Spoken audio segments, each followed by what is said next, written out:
자, 여러분들 그리스도인으로 살아가면서 특별히 저는 특별히 중고등학교 때 그런 신앙을 많이 가졌었는데요. 꿈꾸는 것이 하나 있었습니다. 그게 뭐냐 하면 오늘 말씀처럼 기적을 체험해 보는 것이었어요. 근데 그때 제 신앙생활에서 기적이라고 생각됐던 것은 뭐냐 하면 방언 기도를 해보는 것이 저에게는 마치 기적과 같은 것이었습니다. 예. 늘 저와 함께 같은 학교를 다녔기 때문에 학교에서 마치고 돌아오다가 교회에 들려가지고 기도하는 친구가 있었어요. 그 기도하는 친구와 같이 쭉 기도를 하는데 그 친구는 기도하기 시작한 지 몇 개월 안 지나서 방언 기도를 하더라고요. 근데 저는 방언 기도가 안 되는 거예요. 그래서 정말 하나님 방언 기도 정말 하고 싶습니다. 그러면서 하나님 앞에 학교 갔다 오다가 교회에 들려가지고 그 간절한 소망을 하나님 앞에 올려드리곤 했는데 제가 방언 기도를 언제 하게 됐냐면 나이 50줄에 들어서야 방언 기도를 하게 됐어요. 하나님 질기게 안 허락해 주시더라고요. 정말 저에게는 이 방언 기도가 기적과 같은 것이었습니다. 그래서 너무너무나 체험해보고 싶었었습니다. 아마 여러분들도 나름대로 여러분의 신앙생활에서 기적을 체험해보고 싶은 그런 마음이 간절하실 것입니다. 왜냐하면 기적을 체험하게 되면은 내 삶 속에 하나님께서 강권적으로 개입하셔서 역사하시는구나라고 하는 것을 깊이 깨닫고 체험하게 된다면 내 믿음이 든든해지는 것을 느낄 수가 있어요. 하나님이 살아서 이렇게 역사해 주시는구나. 이런 모습이 신앙생활에서 나타날 수 있구나라고 하는 걸 깨달아 알게 되면서 우리의 믿음이 든든한 반석에 세워지게 된다라고 하는 거예요. 근데 여러분들 오늘 말씀을 잘 읽어보면 예수님께서 오병이어에게 기적을 행하시는데 그 기적이 어떻게 일어날까라고 하는 걸 곰곰이 생각해 보았습니다. 제가 말씀 묵상 중에 깨달은 것 하나는 이것입니다. 기적이라고 하는 것은 주님의 마음과 내 마음이 하나가 될 때 일어나는구나 라고 하는 것이었어요. 아무리 내가 간절히 원해도 우리 주님의 마음이 함께 해주시지 아니하면 그 자리에 우리 주님께서 역사해 주시지 아니하면 내가 아무리 원해도 그 기적은 일어날 수 없다라고 하는 것입니다. 오늘 말씀 속에 보면 예수님의 제자 이름이 두 사람의 이름이 특별히 언급됩니다. 빌립과 안드레입니다. 이 두 사람은요, 오병이어의 기적이 일어나서 5,000명의 사람들이 떡과 물고기를 먹게 되는 그 놀라운 우리 주님의 기적의 장소에 있었으면서도 그 마음은 주님의 마음과 너무나 달랐다라고 하는 거예요. 그런 의미에서 보자면 이 빌립과 안드레는 그 기적의 현장에 있었지만 그 기적은 이 두 사람을 위한 기적이 아니었다라고 하는 거죠. 주님의 마음과 내 마음이 같을 때에야 정말 오늘 말씀 속에 나오는 기적과 같은 체험이 우리의 것이 될 수 있다라고 하는 것입니다. 그렇다고 한다면 오늘 이 빌립과 안드레의 모습을 통해서 내가 본받지 말아야 될, 내가 따라가지 말아야 될 신앙의 모습이 있구나. 주님과 같은 마음이 되기 위해서는 내가 피해야 될 모습이 있구나라고 하는 걸 먼저 우리가 깨달아 알아야 되겠죠. 그리고 어떻게 해야 주님과 하나 되는 내 믿음을 소유할 수 있을까? 이 두 가지를 오늘 말씀을 통해서 우리가 함께 살펴보면서 여러분의 인생과 여러분의 신앙생활 삶 속에 기적이 임할 수 있기를 주님의 이름으로 축원합니다. 아멘. 자, 우리 먼저 5절부터 시작해서 7절까지 말씀을 보십시다. 5절로 7절입니다. 찾으셨습니까? 같이 했습니다. 시작. 예수께서 눈을 들어 큰 무리가 자기에게로 오는 것을 보시고 빌립에게 이르시되 우리가 어디서 떡을 사서 이 사람들을 먹이겠느냐 하시니 이렇게 말씀하시면 친히 어떻게 하실지 아시고 빌립을 시험하고자 하심이라.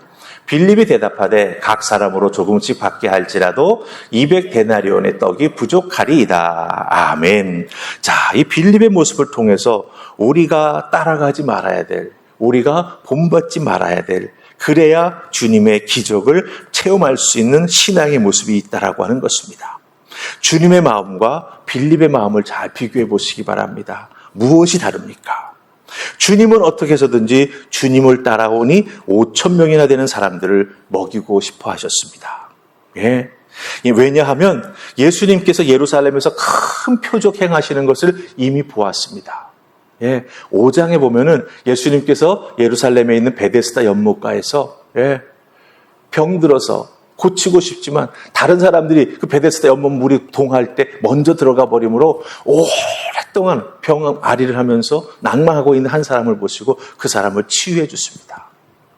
그걸 보면서 많은 사람들이 예수 그러면서 모여들기 시작했죠.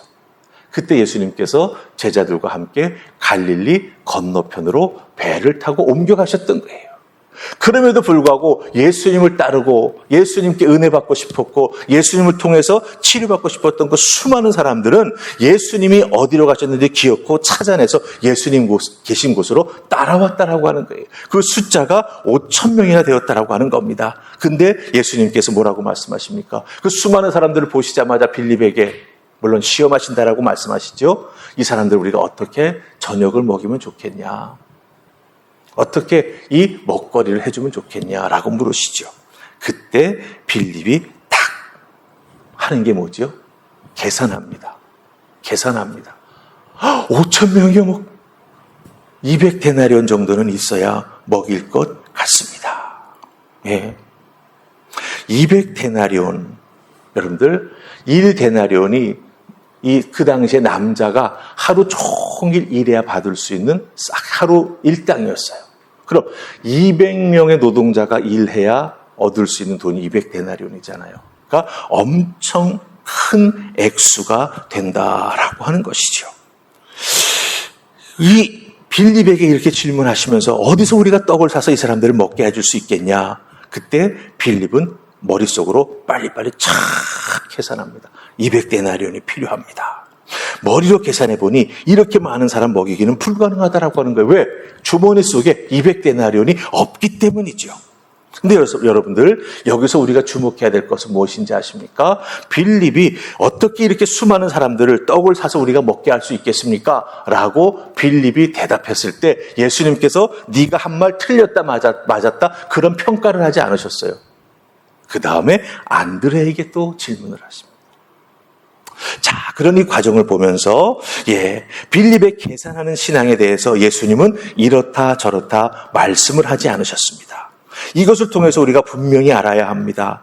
주님의 기적은 우리가 머리를 굴리고 계산을 하고 그 결과 이것이 합리적이다. 이것이 우리 힘으로 가능하게 감당할 수 있는 것이다 라고 생각할 때 그 기적은 일어나지 않는다라고 하는 거예요.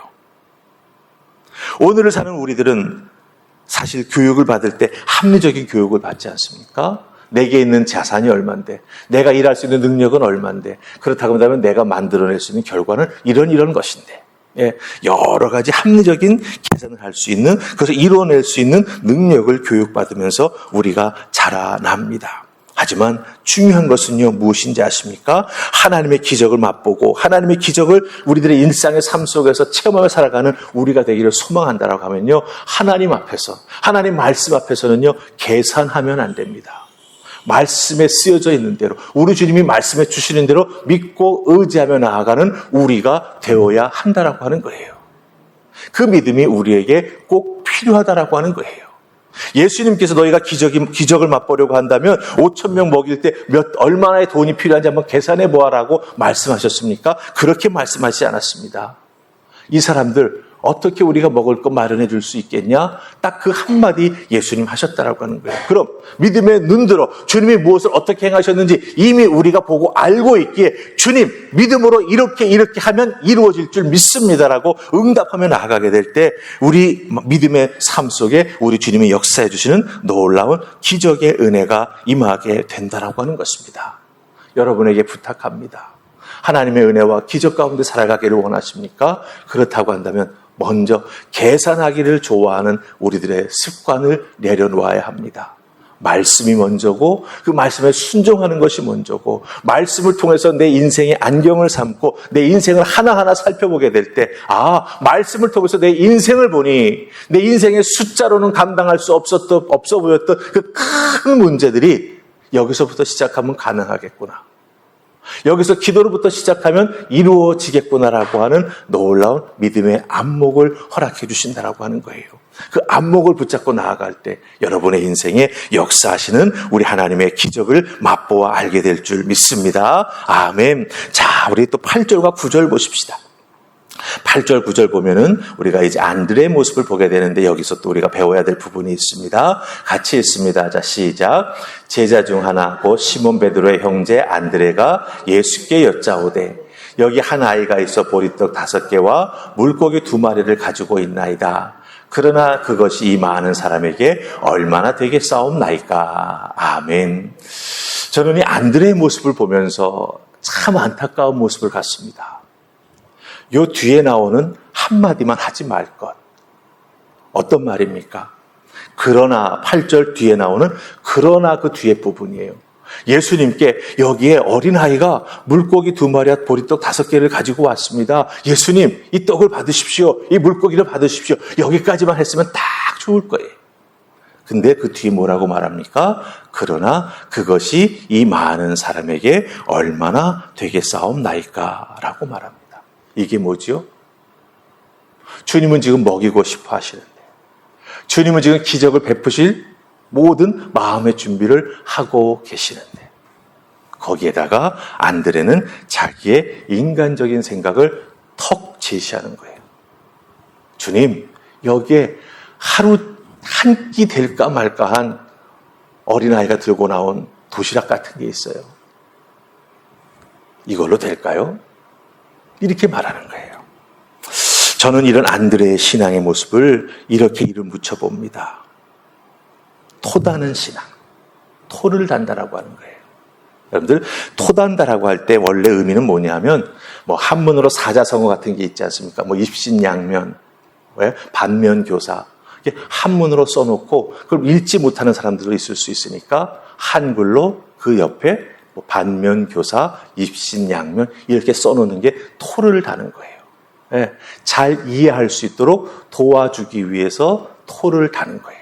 근데 안드레가 예수님께 물고기 2마리 보리떡 5개를 올려드리면서 그러나 이것이 이 많은 사람에게 얼마나 되겠삼나이까라고 말하는 이 부분은 뭐냐 하면 더 잘 이해할 수 있도록 예수님이 더 잘 행하실 수 있도록 설명해 드리는 게 아닙니다.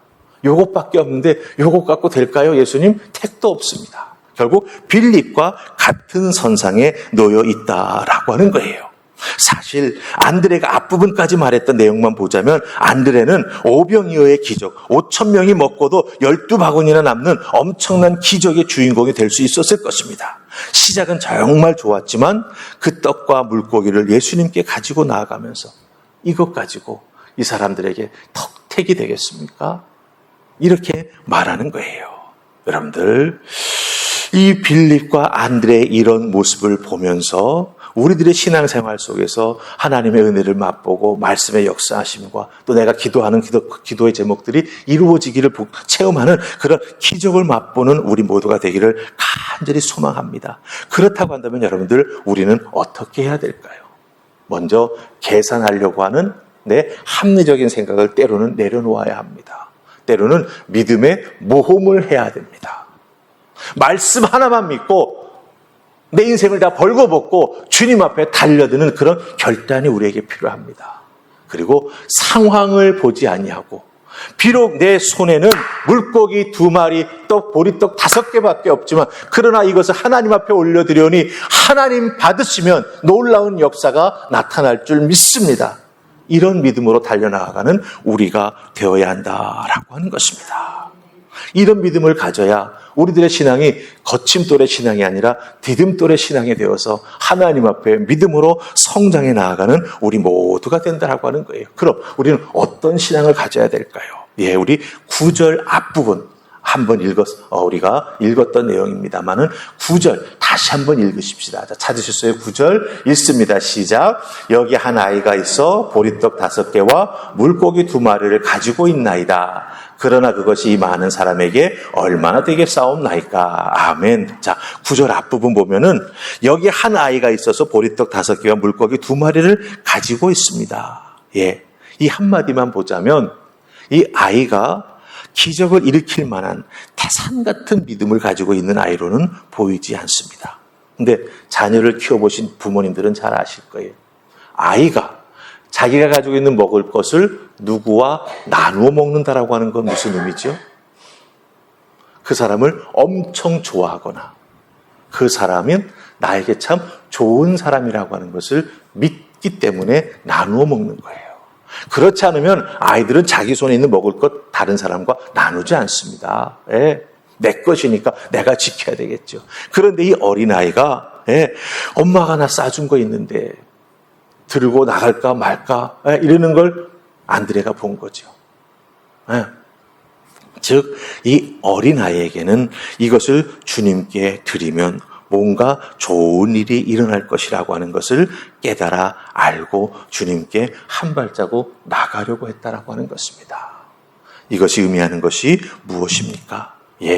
우리가 우리들의 삶 속에서 신앙생활 속에서 하나님 허락해 주시는 기적을 체험하는 우리 모두가 되기를 소망한다라고 한다면 나 자신을 먼저 하나님께 드리려고 하는 나의 가장 귀한 것을 우리 주님께 올려드리려고 하는 그런 믿음이 우리의 마음속에 꼭 자리 잡고 있어야 된다라고 하는 거예요. 나는 드리는 것 하나도 없는데 내 인생에 주님 찾아오셔서 무조건 기적을 베풀어 주십시오. 그런 기도할 수는 있습니다. 하지만 기적을 무조건 나에게 일으켜달라고 졸라대는 그런 모습보다 오히려 이 어린아이처럼 내게 있는 가장 중요한 것, 나의 원초적인 욕구를 만족시켜줄 수 있는 배고픔을 채워줄 수 있는 음식마저도 주님께 드리려고 하는 그런 믿음이 내게 있는지 먼저 우리가 살펴보아야 된다라고 하는 것입니다. 그런 믿음으로 주님께 한 발자국 가까이 나아갈 때 우리 주님께서는 살아 역사하시고 여러분의 인생에 찾아오셔서 기적을 허락해 주실 줄 믿습니다. 자, 그렇다면 적용해 보십시다. 세겹줄 기도회를 해 나아가고 있는 우리들에게 필요한 것은 어떤 믿음일까요? 3명의 기도짝이 함께 기도 제목을 나누었지 않습니까? 이 기도의 제목이 이루어져야 되지 않습니까? 이 기도 제목의 이루어짐의 기적을 우리가 맛보아야 알아야 되지 않겠습니까? 그렇다고 한다면 우리에게 필요한 믿음은 어떤 믿음일까라고 하는 거죠. 바로 이 어린아이와 같은 믿음입니다. 주님, 저는 참 많이 부족합니다. 그렇지만 이 부족한 제가 제 기도의 짝들을 위해서 기도하며 주님 앞에 새벽을 깨우며 나아갑니다. 주님 앞에 기도할 때 저는요, 기도하는 말도 잘 못합니다. 떠듬떠듬거릴 때도 많습니다. 생각이 뒤죽박죽될 때도 많이 있습니다. 그럼에도 불구하고 기도의 짝을 위해서 기도해야 되는 이 세겹줄 기도에 제가 나왔기 때문에 하나님, 이 부족한 입술을 열어 기도하며 나아갑니다. 이런 마음으로 부르짖고 나아갈 때 하나님께서 응답해 주실 줄 믿습니다. 여러분들, 벌써 하나님께서 응답해 주시는 놀라운 역사가 나타나고 있어요. 우리 김미연 집사님께 제가 올해 새롭게 시작해 나아가면서 청년대학부를 맡겼습니다. 우리 교회 청년대학부가 손으로 꼽으면 10명이 넘는다. 그런데 주일날 나와서 예배드리는 대학 청년은 1명 아니면 2명이다. 이거 어쩌면 좋겠냐. 집사님이 기도도 하고 또 정말 마음속에 하고 싶은데 제대로 잘 안 되니까 저를 찾아와서 상담도 했어요. 목사님 어떻게 하면 좋죠? 우리 함께 기도하자. 그래서 7월 달에 처음 대학 청년부 미팅을 한번 했어요. 식사하며. 그때 5명이 모였습니다. 근데 이번에 세겹줄 기도회를 해 나아가면서 김미연 집사님이 한 명 한 명에게 연결해서 그들에게 전화하고 톡하고 때로는 부모님을 통해서 간접적으로 연락해가지고 기도 제목을 다 받았어요. 저에게 몇 명의 기도의 제목을 보내준지 아십니까? 13명의 기도 제목을 보내줬어요. 그리고 지난 주일날은 6명이 나와서 함께 예배를 드렸습니다. 여러분들, 놀라운 은혜 아닐까요? 마음 먹고 뜻을 세우고 기도하기 시작하니, 그것도 내 기도가 아닌 다른 사람을 위해서 기도를 시작하니 하나님께서 이런 역사를 우리에게 허락해 주신다라고 하는 것입니다. 그러기에 이루어 주실 것을 믿고 어린아이와 같은 순전한 믿음으로 하나님, 제게 있는 가장 귀한 것을 먼저 하나님 아버지 앞에 올려드리오니 이것 받으시고 연락하시고 생명의 은혜, 우리가 살아나는 은혜, 기도 응답의 은혜 허락해 주시옵소서. 매달려 기도하게 되면 어떻게 될까요? 여러분의 기도가 응답받는 놀라운 기적이 역사하게 될 줄로 믿습니다. 이 믿음 가지고 오늘도 이 새벽 주님 앞에 간절히 기도하며 나아가는 여러분들 다 되시기를 주님의 이름으로 축복합니다. 아멘. 우리 기도하십시다. 좋으신 하나님, 저희들 주님 앞에 나와 엎드립니다. 세 겹줄 기도회를 해 나아갑니다. 나 자신을 위한 기도도 제대로 하지 못했던 내가 다른 기도짝 2명을 위해서 기도하기 시작했습니다. 입술이 떨어지지 않았고 무슨 기도를 어떻게 해야 될지도 잘 몰라서 머뭇거리는 때가 많이 있었지만 기도의 제목을 읽고 또 읽고 반복해 읽으면서 한 영혼을 생각하며 나아가니 하나님께서 입술을 열어주셨고 마음을 열어주셨고 사랑하는 마음을 허락해 주셨고 눈물을 흘리는 마음을 허락해 주셨습니다. 이것이 모여져 아버지 앞에 올려드려지니 놀라운 응답의 역사, 인생이 변화되고 하나님 앞에 더욱더 한 발자국 가까이 나아가는 내 기도짝의 모습을 보게 됩니다. 하나님 감사합니다. 더욱더 간절히 매달리며 기도하며 나아가는 우리 모두가 될 수 있도록 주여 도우시고 특별히 세 겹줄 기도회를 통하여 살아 역사하신 하나님을 깊이 만나는 우리 모두가 되게 하여 주시옵소서. 5일째까지 무사히 끝났습니다. 내일 하루 더 남았습니다. 우리 믿음의 식구들 서로 격려하며 이끌어주며 하나님 앞에 이 한 주간 온전히 기도로 채워 올려드리는 역사를, 하나님께는 영광을, 우리에게는 기쁨을 맛보는 특별 새벽기도회가 될 수 있도록 도와주시옵소서.